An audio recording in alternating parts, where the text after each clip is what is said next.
Selamat pagi anak-anakku. Kuharap kalian dalam keadaan sehat untuk mengikuti pembelajaran daring yang ke-6.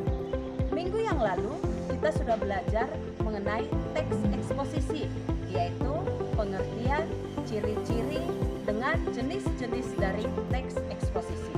Nah, pada pertemuan kali ini masih kelanjutan dari materi sebelumnya, yaitu mengenai teks eksposisi, yaitu pada bagian unsur-unsur kebahasaan dan struktur dari teks eksposisi.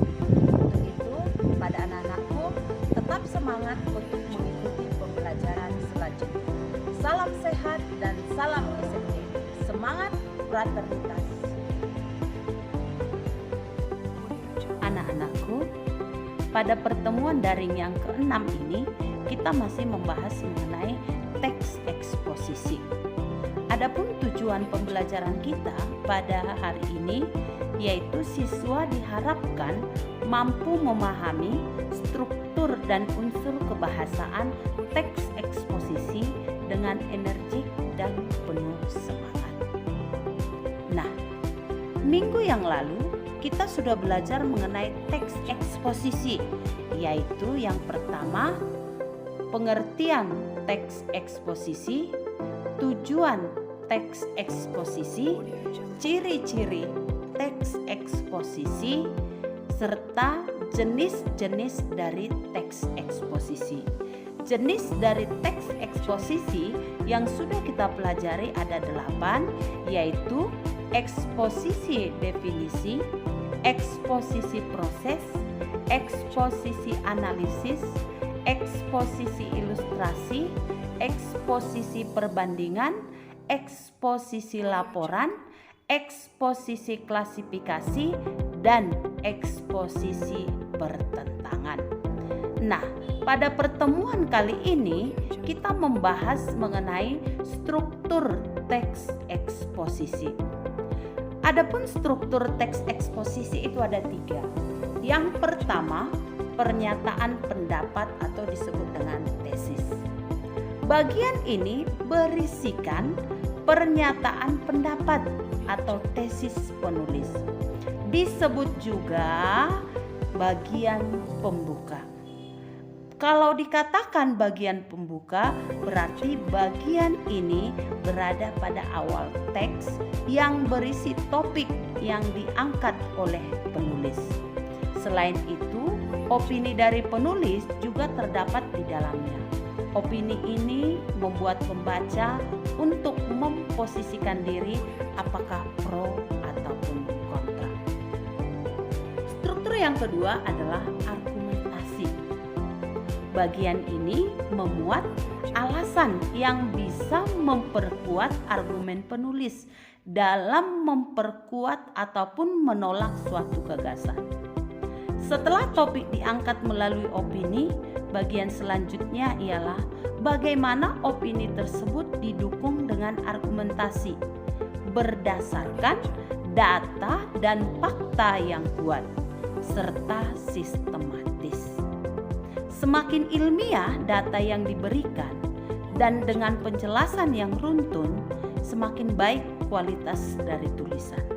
Karena itu, bagian ini pada umumnya lebih dari 1 paragraf. Sebab selain data dan fakta, beberapa jenis teks eksposisi memberikan penyajian contoh beserta alasan. Berikutnya yang terakhir adalah strukturnya penegasan ulang. Pada bagian ini berisikan penegasan ulang pendapat penulis. Bagian ini berada pada akhir sebuah paragraf, sehingga disebut juga sebagai penutup atau kesimpulan. Tesis disebutkan, tetapi biasanya tidak secara langsung, yaitu dengan menggunakan kata rujukan seperti pada akhirnya persoalan tersebut masih menjadi perdebatan. Kata tersebut merujuk apa yang diangkat pada bagian tesis. Jadi pernyataan pendapat tesis itu letak letaknya di awal, sedangkan penegasan ulang itu letaknya di akhir. Berikutnya adalah unsur kebahasaan teks eksposisi. Yang pertama, menyatakan dan menjelaskan pendapat. Yang kedua, memuat fakta yang bersumber dari penelitian yang diperlukan data untuk menyajikan informasi. Yang ketiga, penegasan pendapat berada di bagian penutup yang bersifat objektif.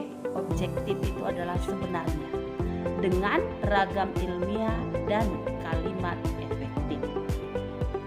Yang keempat, penggunaan pronomina atau disebut dengan kata ganti. Yang berikutnya yang kelima, penggunaan leksikal. Leksikal artinya makna kata sebenarnya atau makna kata seperti yang terdapat di dalam kamus. Dan yang keenam, penggunaan konjungsi. Penggunaan konjungsi dikatakan adalah kata penghubung. Nah, berikut ini salah satu contoh dari teks eksposisi, di mana dalam contoh ini terdapat 4 paragraf. Nah, paragraf yang pertama itulah yang dikatakan tesis. Tadi Ibu katakan bahwa tesis berisi pernyataan pendapat penulis atau disebut juga dengan bagian pembuka. Sedangkan paragraf kedua dan paragraf ketiga disebut dengan argumentasi. Apa itu argumentasi?